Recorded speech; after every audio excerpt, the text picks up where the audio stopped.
इस संसार में कर्म को मानने वाले लोग कहते हैं भाग्य कुछ नहीं होता, और भाग्यवादी लोग यानी जो सिर्फ भाग्य पे भरोसा करते हैं वो कहते हैं किस्मत में जो कुछ लिखा होगा वही होकर रहेगा। अर्थात इंसान कर्म और भाग्य इन दो बिंदुओं की धुरी पर घूमता रहता है और एक दिन इस जग को अलविदा कहकर चला जाता है।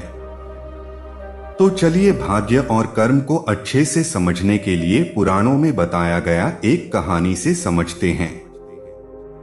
एक बार की बात है कि देवर्षि नारद वैकुंठ धाम गए। वहां उन्होंने भगवान विष्णु को प्रणाम किया और श्रीहरि विष्णु भगवान से कहा, हे प्रभु, पृथ्वी पर अब आपका प्रभाव कम हो रहा है। धर्म की राह पर चलने वालों को कोई अच्छा फल नहीं मिल रहा और जो पाप कर रहे हैं उनका सब भला हो रहा है, उनके मजे ही मजे हैं।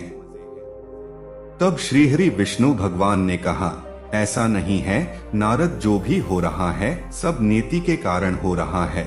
नारद बोले, प्रभु मैं तो यह सब पृथ्वी लोक देखकर आ रहा हूँ।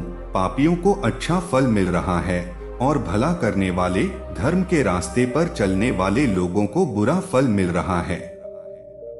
श्री विष्णु भगवान ने कहा, नारद कोई ऐसी घटना बताओ जो तुमने देखा हो। तब नारद जी ने कहा, अभी मैं पृथ्वी लोक के एक जंगल से आ रहा हूँ। मैंने देखा कि वहाँ एक गाय दलदल में फंसी हुई थी, कोई उसे बचाने वाला नहीं था। तभी एक चोर उधर से गुजर रहा था।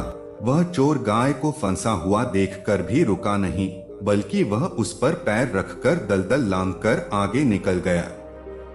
आश्चर्य तो तब हुआ जब आगे जाकर उस चोर को सोने की मोहरों से भरी एक थैली मिली।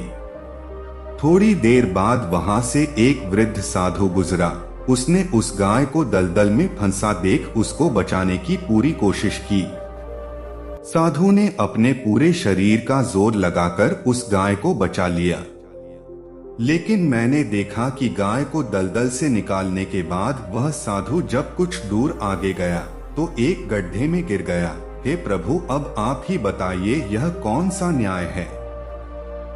देवर्षि नारद की पूरी बात सुनने के बाद श्री हरि बोले, यह तो सही ही हुआ नारद। जो चोर गाय पर पैर रखकर भाग गया था उसकी किस्मत में तो पहले से ही एक खजाना था, लेकिन उसके इस पाप के कारण उसे केवल कुछ मोहरें ही मिली। परंतु प्रभु, नारद बोले, बेचारे उस साधु ने तो कोई पाप नहीं किया था, फिर उसे गड्ढे में गिरकर मृत्यु क्यों मिली। तब श्री विष्णु भगवान ने नारद को समझाया, नारद, उस साधु को गड्ढे में इसलिए गिरना पड़ा क्योंकि उसके भाग्य में उस समय बहुत ही कष्टदायक मृत्यु लिखी थी, लेकिन गाय को बचाने के कारण उसके पुण्य बढ़ गए और उसकी मृत्यु एक छोटी सी चोट में बदल गई, जिससे उसे मृत्यु के समय बहुत ही कम दर्द का आभास हुआ और वह स्वर्ग के भागी बना। अब नारद जी संतुष्ट थे, इसलिए इंसान के कर्म से उसका भाग्य तय होता है। इंसान को कर्म करते रहना चाहिए, क्योंकि कर्म से भाग्य बदला जा सकता है।